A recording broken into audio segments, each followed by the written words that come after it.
আমার বাসার কাজের মেয়েটি প্রতিদিন সোফায় ঘুমাতো আর গভীর রাতে চিৎকার করত।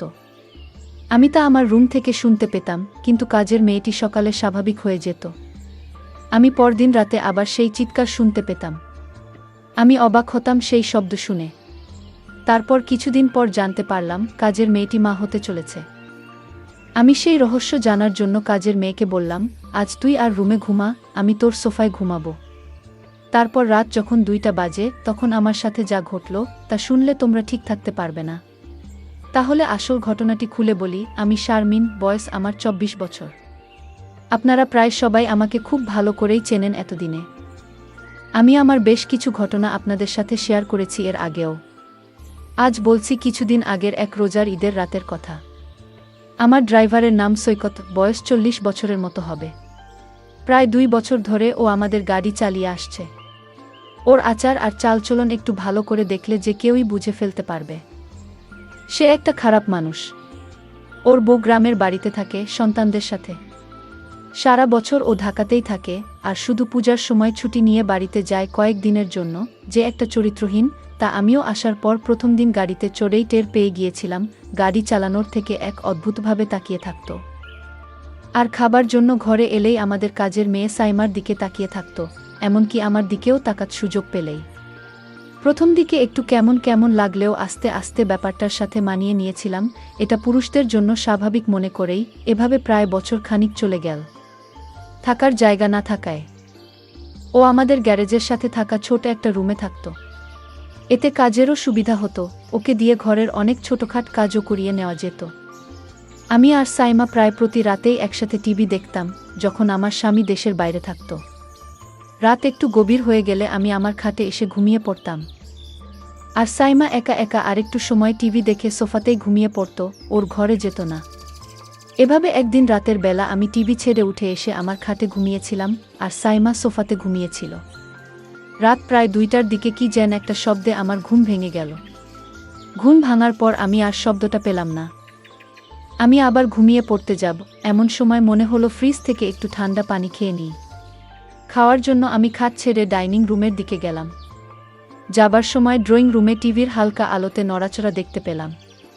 আমি কোনো আওয়াজ না করে দাঁড়িয়ে গেলাম কি হচ্ছে তা দেখার জন্য। যা দেখলাম তাতে আমার মুখ যেন হা হয়ে মাটিতে পড়ার দশা হলো। আমি এই দৃশ্য দেখে পুরো হতভম্ব হয়ে গেলাম, আমার মাথা যেন কাজই করছিল না। আমি প্রায় 10 মিনিট মতো মনে হয় দাঁড়িয়ে দাঁড়িয়ে সাইমার এক অদ্ভুত দৃশ্য দেখছিলাম, সৈকত আর সাইমার। দৃশ্যটা দেখে আমি আর নিজেকে ধরে রাখতে পারছিলাম না। তাই কোনো কিছু করে বসার আগে তাড়াতাড়ি ওখান থেকে সরে এলাম, আর পানি খেয়ে কোনো শব্দ না করে আমার খাটে ফিরে গেলাম। আমি যা দেখেছিলাম সাইমা এমন করতে পারে, আমার কল্পনার বাইরে। আমি এসব কি দেখছি? সাইমা তাহলে সৈকতের সাথে? কি প্রতি রাতে? না, এটা কিছুতেই আমি মেনে নিতে পারছি না। কি হচ্ছে আমার ঘরে এসব? আমি জানতাম কাজের মেয়েটি অনেক ভালো ছিল। আজ তার দৃশ্য দেখে আমি নিজের চোখকে বিশ্বাস করতে পারছি না। আমি কাজের মেয়েটাকে জিজ্ঞেস করলাম, কতদিন ধরে চলছে? মাথা নিচু করে চুপ করে দাঁড়িয়ে রইল। আমি ওকে অভয় দিয়ে বললাম, ভয় পাস না, আমি তোকে কিছু বলছি না। কিন্তু সে যদি তোকে কিছু বলে তাহলে আমি ওকে পুলিশে দেব। সাইমা তখন হতাশ হয়ে বলল, না আপা, সৈকত আঙ্কেল আমাকে করে কিছু বলে নাই। আমি হিতো ওকে বলেছি, আমরা প্রায় 2 মাস ধইরা আমাদের চলছে খুব। আমি ওর কথা শুনে অবাক হয়ে গেলাম। একটু পরে ওকে বললাম, কি বলছিস? তোর বাপের বয়সী একটা লোকের সাথে 2 মাস ধরে? ওকে তো তুই কাকা বলে ডাকিস, তার উপর ও আবার একজন হিন্দু। সাইমা আমার কথা শুনে পুরো চুপ মেরে গেল, মাথা নিচু করে দাঁড়িয়ে রইল। আমি বললাম, কি রে, কিছু বলছিস না কেন? মৃদু গলায় বলল, আপা, বিয়া ভাঙছে আমার 1 বছর আগে, তাই উনি যখন কইল তখন আমি আর না করতে পারলাম না। উনি আমাকে বিয়ের প্রস্তাবও দিয়েছে। হায় রে বোকা মাইজা, হিন্দু ছেলে তোকে বিয়ে করবে? দয়া কইরা কাউরে কিছু বইলেন না আপা, আর উনারে আপনার বাসার কাছ থেকে বের কইরা দিয়েন না। আমি বললাম, আচ্ছা, কিন্তু তোর একবারও মনে হলো না যে তুই একটা হিন্দু লোকের সাথে? উত্তরে সাইমা বলল, আপা, উনি হিন্দু হলে কি হবে? উনার আচরণ অনেক ভালো। উনি মুসলমানের চেয়ে অনেক ভালো।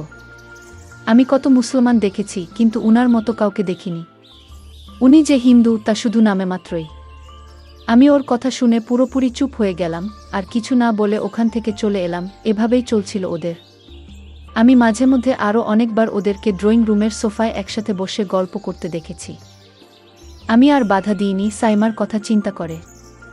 এখন আসি মূল ঘটনায়। সেদিন রাতে আমি আর সাইমা অন্যান্য রাতের মতো ড্রয়িং রুমে বসে টিভি দেখছিলাম। রাত প্রায় 12টা বাজে। তখন সাইমা আমাকে জিজ্ঞেস করল আমি ঘুমাতে যাব কিনা। আমি না বললে ও বলল সারা দিন বাড়ির কাজের চাপে সে খুব ক্লান্ত, ও রুমে গিয়ে ঘুমাবে। এই বলে ও চলে গেল ঘুমাতে। আমি সোফায় শুয়ে টিভি দেখতে লাগলাম। প্রায় আধা ঘন্টা টিভি দেখার পর আমারও খুব ঘুম আসতে লাগলো। কিন্তু আমি টিভি ছেড়ে বেডরুমে গেলাম না। টিভি দেখতে দেখতে আমি সোফাতেই শুয়ে ঘুম ঘুম চোখে অনুষ্ঠান দেখছিলাম। কিছুক্ষণের মধ্যেই আমি ঘুমিয়ে গেলাম। রাত হয়তো তখন 2টা হবে। হঠাৎ একটা শব্দে আমার ঘুম ভেঙে গেল।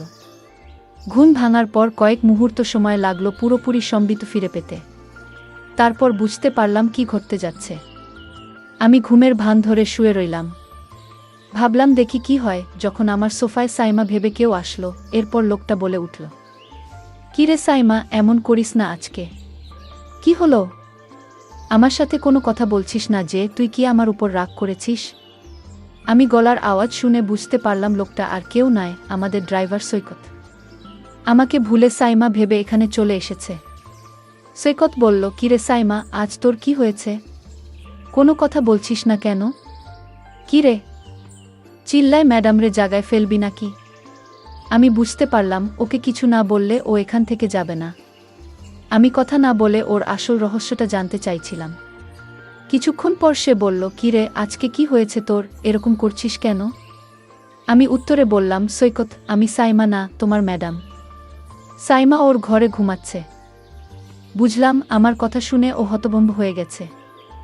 সরি ম্যাডাম, আমার ভুল হয়ে গেছে। সব সময় তো এখানে সাইমাই ঘুমায়, না দেখে ভুল করে আমি এখানে চলে আসছি।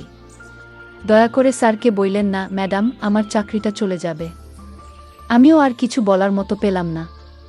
বুঝলাম ও ইচ্ছাকৃত কিছু করেনি, কারণ সাইমা এই সোফাতেই ঘুমায়, আর আমার এখানে থাকার কথা না। তাই আর কিছু না পেয়ে বললাম, আচ্ছা ঠিক আছে, আমি তোমার স্যারকে কিছু বলবো না। গিয়েও বলল, ম্যাডাম, আপনি আমারে বাঁচাইলেন। কি বইলা যে আপনাকে ধন্যবাদ দিমু বুঝতেছি না। আমি উত্তরে বললাম, ধন্যবাদ দিতে হবে না, এটা একটা ভুলের কারণে হয়েছে। কিন্তু এখন বল, আমি এখানেই থাকবো নাকি আমাকে উঠে যেতে হবে? ও একটু ভয় পেল আমার কথা শুনে, বলল, সরি ম্যাডাম, ভুল হয়ে গেছে। এই তো আমি উঠেই যাচ্ছি। আমি বললাম, ঠিক আছে, তুমি তো যাবে, তার আগে আমার একটা কথা শুনে যাও। তুমি আজ যা করলে, আমি তো তোমাকে এ বাড়ি থেকে বের করে দিতে পারি। কারণ এভাবে লুকিয়ে লুকিয়ে যা করছো, তা কিন্তু মোটেও ঠিক নয়। আমি তোমাকে কিছু শর্ত দেব। যদি শর্ত মেনে নিতে পারো তাহলে তোমার চাকরি থাকবে। ও বলল, ঠিক আছে ম্যাডাম, আপনার কথা আমি অক্ষরে অক্ষরে পালন করব। আপনি যা আদেশ করবেন তাই করব। আমার চাকরিটা খুব দরকার ম্যাডাম। আমি বললাম, তাহলে চলো এখান থেকে তোমার রুমে যাই। তারপর বলছি আমার শর্তগুলো। চলো তোমার রুমেই যাওয়া যাক। আমরা আস্তে গ্যারেজের দিকে এগোতে লাগলাম। কিছুক্ষণ পর আমি আর সৈকত গ্যারেজের পাশে ওর রুমে পৌঁছলাম। আমি আগে কখনো ওর রুমে ঢুকিনি। রুমটা খুব বড় নয়। এক কোণায় একটা সিঙ্গেল খাট রুমের বেশিরভাগ জায়গা দখল করে রেখেছে। ছোট একটা টেবিলের উপর একটা ছোট টিভি আর কয়েকটা মূর্তি। খাটের নিচে একটা ট্রাঙ্ক, হাঁটাচলার জন্য খুব সামান্য জায়গা। বসার জন্য একটা চেয়ারও নেই। আমি ওর ঘরে ঢোকার সাথে সাথে একটা দুর্গন্ধ পেলাম। আমার দম বন্ধ হয়ে আসছিল, বেশ কষ্ট করে শ্বাস নিতে হচ্ছিল। আমার অবস্থা দেখে ও বলল, এই তো ম্যাডাম, 2 মিনিটের মধ্যে ঠিক হয়ে যাবে। আমি ফ্যান ছেড়ে দিতেছি। এই বলে ও ফ্যান ছাড়ল। মিনিট 2 পর আমি মোটামুটি ঠিক হয়ে গেলাম। সবকিছু স্বাভাবিক হবার পর আমি বললাম, আচ্ছা তাহলে আর দেরি না করে তোমার শর্তগুলো শুনে নিই। বলো কি করতে হবে, নয়তো আমার যেতে অনেক দেরি হয়ে যাবে। ওর কথা শুনে হেসে বললাম, আমি আজ তোমাকে যা বলবো তোমার কিন্তু তাই করতে হবে। আমি বললাম, ঠিক আছে ম্যাডাম, আপনি বলুন। আমি তখন সৈকতকে বললাম, তুমি সাইমার সাথে যা করেছিলে আমিও তা করতে চাই। ম্যাডামের এমন কথা শুনে আমার গলা শুকিয়ে গেল। আমি বললাম, ম্যাডাম, আমি 1 গ্লাস ঠান্ডা পানি খেয়ে তারপর বলছি।